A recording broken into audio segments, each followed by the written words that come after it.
بسم الله الرحمن الرحيم. الحمد لله والصلاة والسلام على خير خلق الله وعلى آله وصحبه ومن والاه أما بعد. اللہ کی محبت جو ہم سب کا مطلوب و مقصود ہونا چاہیے کہ اللہ تعالی ہم سب کو اپنا محبوب بنا لے.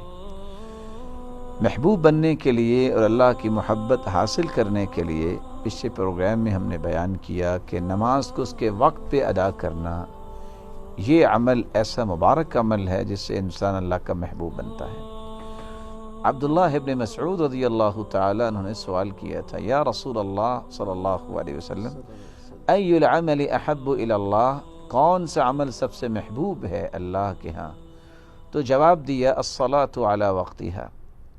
پھر پوچھا پھر کون سا؟ قال بر الوالدین، والدین کے ساتھ نیکی کرنا. والدین اللہ تعالیٰ کی ایسی نعمت ہے جو انسان کو دنیا میں ایک مرتبہ ملتی ہے. اللہ تعالیٰ نے جہاں بھی اپنا تذکرہ کیا ہے اپنے پیغمبر کا تذکرہ کیا ہے. اطیعوا اللہ و اطیعوا الرسول، اللہ کی اطاعت کرو اور اس کے رسول کی اطاعت کرو. وَأَطِيعُوا اللَّهَ وَالرَّسُولَ، اللہ کی اطاعت کرو اور رسول اور پیغمبر کی اطاعت کرو. لیکن جہاں اللہ تعالیٰ نے فیصلہ دیا ہے وہ فیصلہ کیا دیا ہے؟ وہ سمجھنے والا ہے اور سننے والا ہے. وَقَضَى رَبُّكَ أَلَّا تَعْبُدُوا إِلَّا إِيَّاهُ، تیرے رب کا فیصلہ یہ ہے کہ تم اگر عبادت کرو تو اپنے رب کی. وَبِالْوَالِدَيْنِ إِحْسَانًا، اور اگر دنیا میں کسی کے ساتھ احسان کرنا ہے تو سب سے پہلے حق ہے تو والدین کا حق ہے. آپ کی پریارٹیز جو ہیں ان میں ٹاپ پریارٹی کس کو ہونی چاہیے؟ ماں اور باپ کو، ان کے ساتھ احسان کیا جائے. رسول اکرم صلی اللہ علیہ وسلم سے ایک سوال کرنے والے نے سوال کیا، اور یہ روایت بھی صحیح بخاری اور مسلم کی روایت ہے. رسول اکرم صلی اللہ علیہ وسلم سے سوال کرنے والا سوال کرتا ہے کہ کون سا ایسا انسان ہے جس کے ساتھ میں سب سے زیادہ حسن سلوک کروں؟ تو رسول اکرم صلی اللہ علیہ وسلم نے فرمایا امک.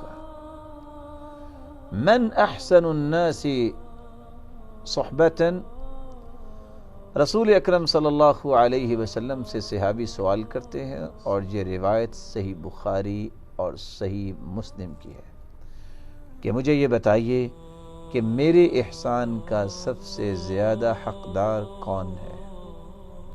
تو رسول اکرم صلی اللہ علیہ وسلم نے فرمایا امک، آپ کی والدہ گرامی. قلت ثم من، پھر کون سا؟ قال امک، آپ کی والدہ گرامی. قلت ثم من، پھر کون سا؟ آپ نے فرمایا امک، آپ کی والدہ گرامی. میں نے چوتھی مرتبہ سوال کیا قلت ثم من، پھر کون سا؟ تو آپ صلی اللہ علیہ وسلم نے فرمایا ابوک، آپ کے والد گرامی. تو سب سے زیادہ نیکی، سب سے زیادہ خیر خواہی، سب سے زیادہ حسن سلوک کا حقدار ہے تو وہ انسان کے ماں باپ ہے. اور قرآن مجید بھی اس بات کی طرف اشارہ کر رہا ہے اما یبلغن عندک الکبر احدہما او کلاہما، دونوں والدین میں سے اگر ایک یا دونوں بڑھاپے کو پہنچ جائیں فلا تقل لہما اف، عربی زبان کا یہ لفظ ہے اف. اور شاید کہ ہم اردو اور پنجابی جاننے والے بھی اس کو سمجھ سکتے ہیں کہ آج انسان بہت مہذب ہو اور کسی بات پہ اس نے تأسف، اس افسوس کرنا تو کیا کرتا ہے؟ اف. عربی زبان میں سب سے کم درجہ جو ڈانٹ کا ہے وہ اف ہے.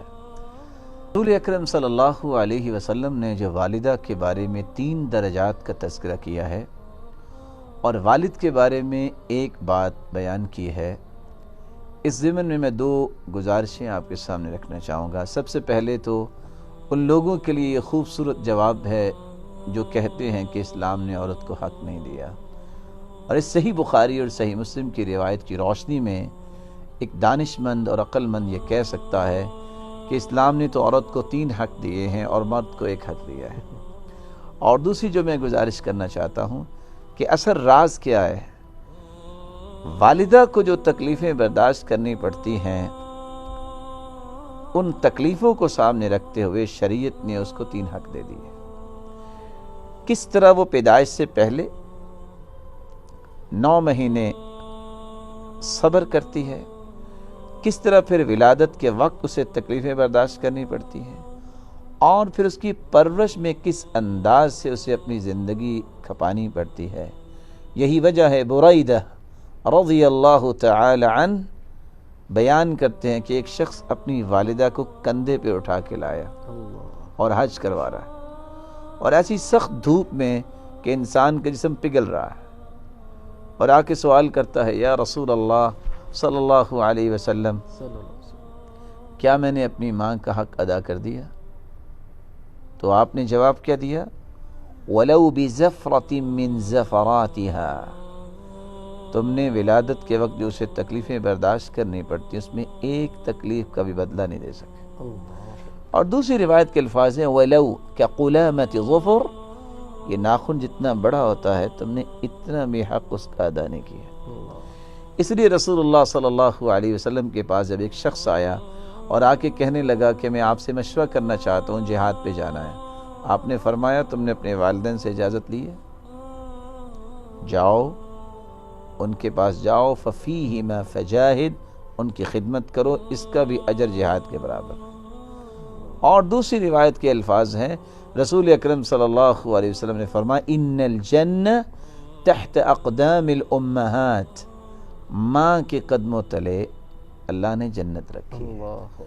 تو اس حدیث کی روشنی میں ہمیں سمجھ میں آتا ہے کہ اسلام کتنا خوبصورت دین ہے، اس نے حقوق اس کے مطابق دیے ہیں۔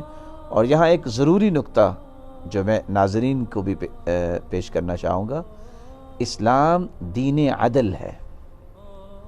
ہم لوگ جب مساوات کی بات کرتے ہیں تو مساوات کا دین بھی ہے یہ، لیکن اصل میں دین اسلام دین عدل ہے۔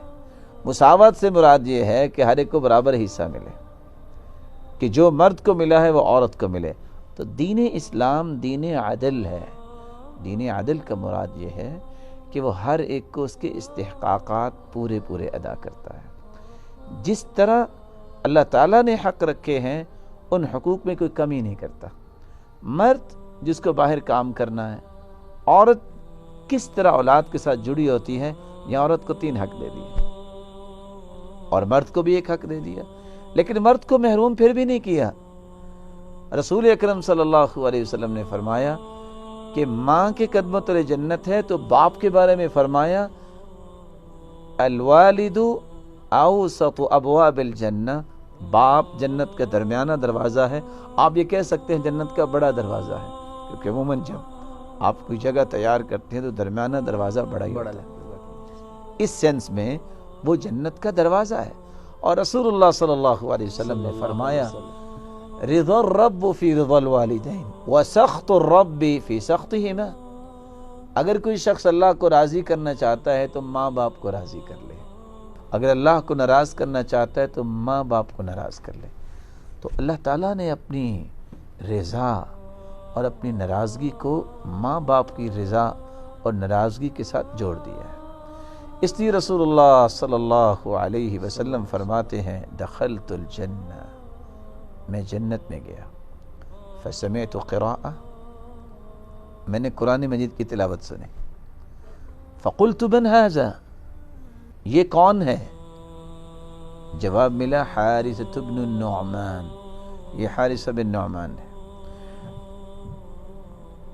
کذالکم البر کذالکم البر وکان ابر الناس بامہ، یہ نیک انسان ہے، روئے زمین پر اس سے بڑھ کے کوئی ماں کی خدمت کرنے والا نہیں۔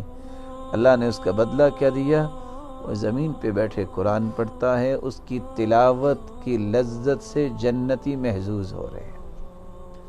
تو اس لیے بر الوالدین، والدین کے ساتھ حسن سلوک کرنا اور والدین کے ساتھ نیکی کرنا، یہ اللہ کے ہاں پسندیدہ عمل ہے، اور اللہ تعالیٰ اس وجہ سے اس بندے سے محبت بھی کرتے ہیں اور اپنا محبوب بھی بناتے ہیں۔ قرآن مجید کی آیت بڑی خوبصورتی کے ساتھ ہمیں سمجھا رہی ہے کہ اگر دونوں میں سے ایک یا دونوں والدین بوڑھے ہو جائیں فلا تقل لهما اف، اور ساتھ کیا کہا ولا تنہرهما، ان کو ڈانٹیے نہیں۔ ڈانٹ کے جتنے درجات عربی زبان میں ہیں سب سے کم درجہ اف ہے۔ میں اس کی ایک مثال پیش کروں گا۔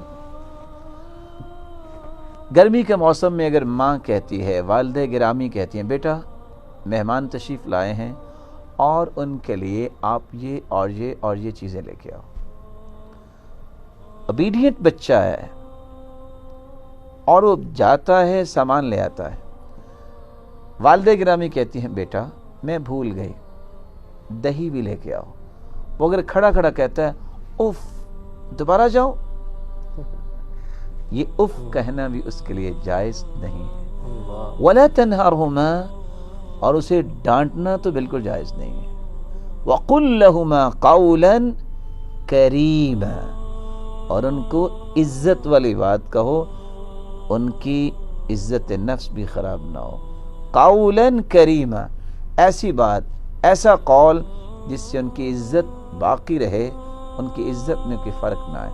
آپ سوچ سکتے ہیں کہ شرک سے بڑا گناہ تو کوئی نہیں، لیکن ابراہیم علیہ السلام کے والد شرک بھی کرتے تھے، بتوں کے پجاری بھی تھے اور بت فروش بھی تھے اور بت بناتے بھی تھے، لیکن قرآن نے اسلوب کیا پیش کیا ہے؟ یا ابتی، یا ابت لم تعبد ما لا يسمع ولا يبصر ولا يغني عنك شيئا۔ اے میرے پیارے ابا جان، آپ چیزوں کی عبادت کیوں کرتے ہیں؟ آپ اس کی عبادت کیوں کرتے ہیں جو نہ سنتا ہے، نہ دیکھتا ہے، نہ آپ کو فائدہ دے سکتا؟ وہ یہ بھی کہہ سکتے تھے یا ابی، اے میرے باپ، لیکن کیا کہا؟ یا ابتی، اے میرے محترم ابا جان۔ تو والدین کے احترام میں کوئی کمی نہیں آنی چاہیے۔ یہی وجہ ہے عبداللہ ابن عباس رضی اللہ تعالیٰ عنہ سے کسی نے پوچھا کہ والدین کے ساتھ نیکی کا مطلب کیا ہے؟ کہا وہ تو بہت طویل بات ہے۔ کہا اچھا یہ بتاؤ پھر والدین کے ساتھ نافرمانی کا کیا مفہوم ہے؟ کہا وہ بھی طویل ہے، لیکن ایک بات بتا دیتا ہوں۔ لو ان الولد، اگر بیٹا وقف بجانب والدی، اپنے باپ کے ساتھ کھڑا ہوا، ثم نفض ثوبہ، پھر اپنے کپڑے کو جھاڑتا ہے، فطار الغبار علیہ، اور گرد اڑ کے باپ پہ چلی جاتی ہے، کتب عند اللہ عاقا، یہ اللہ کے ہاں بچہ نافرمان لکھا جاتا ہے۔ اس لیے قرآن مجید میں آپ جگہ جگہ پہ دیکھیں گے جہاں عبادت کا تذکرہ ہمیں والدین کے ساتھ احسان کا بات کی گئی ہے، وَاعْبُدُوا اللَّهَ وَلَا تُشْرِكُوا بِهِ شَيْئًا وَبِالْوَالِدَيْنِ إِحْسَانًا، عبادت اللہ کی کرو، احسان والدین کے ساتھ کرو۔ وَإِذْ أَخَذْنَا مِيثَاقَ بَنِي إِسْرَائِيلَ لَا تَعْبُدُونَ إِلَّا اللَّهَ وَبِالْوَالِدَيْنِ إِحْسَانًا۔ وَإِذْ أَخَذْنَا مِيثَاقَ بَنِي إِسْرَائِيلَ، بنی اسرائیل سے بھی اللہ نے وعدہ لیا کہ عبادت اللہ کی کرنی ہے، احسان تم نے سب سے زیادہ والدین کے ساتھ کرنا ہے۔ اس لیے رسول اللہ صلی اللہ علیہ وسلم نے فرمایا تھا، رغم انفو ثم رغم انفو ثم رغم انفو من ادرک والدیہ عند الكبر احدہما او کلیہما ثم لم يدخل الجنہ۔ وہ شخص زمین پہ اپنی ناک کو رگڑے لیکن اس کو موت نہ آئے، یعنی موت کی سختیاں اس پہ وارد ہوں. کس کو؟ جس کے بوڑھے والدین ہیں، ایک یا دونوں، اس کی خدمت کر کے، ان کی خدمت کر کے وہ جنت میں داخل نہیں ہو گیا. اور صحیح الجامع کی ایک دوسری روایت ہے، رسول اللہ صلی اللہ علیہ وسلم نے فرمایا کہ 3 ایسے بدبخت ہیں جن کی فرض نماز اور نفل نماز قبول نہیں ہوتی. ثلاثۃ لا يقبل اللہ منہم یوم القیامت صرفا ولا عدلا. 3 ایسے بد نصیب ہیں جن کی فرض نماز اور نفلی نماز یا نفلی عبادت اور فرضی عبادت قبول نہیں ہوتی. کون کون سے؟ العاق، والدین کے نافرمان، والمنان، نیکی کر کے احسان جتلانے والا، ومکذب بالقدر، اور تقدیر کو جھٹلانے والا. اور ایک تیسری روایت صحیح الجامع کی ہے، رسول اللہ صلی اللہ علیہ وسلم نے فرمایا ثلاثۃ قد حرم اللہ علیہم الجنہ. 3 ایسے بد نصیب ہیں اگر وہ توبہ نہیں کرتے تو ان پہ جنت حرام ہے. کون کون سے لوگ؟ مدمن الخمر، شرابی، والعاق، والدین کا نافرمان، والدیوس الذی یقر فی اہلہ الخبث، ایسا انسان جس کے اندر غیرت نہیں ہے، اس کے گھر میں حیاسوز واقعات، مناظر اور پہلو ہیں اور اس کو پریشانی کوئی نہیں ہے. تو رسول اکرم صلی اللہ علیہ وسلم نے اس حدیث کے اندر جو صحیح بخاری اور صحیح مسلم کی روایت ہے بیان کیا ہے کہ اللہ کا محبوب بننے کے لیے، اللہ کی محبت کو حاصل کرنے کے لیے والدین کے ساتھ نیکی کی جائے. اللہ کے دین کی دعوت اور لوگوں تک پہنچانے کے لیے اس ویڈیو کو ضرور لائک، شیئر، کمنٹ اور سبسکرائب کریں.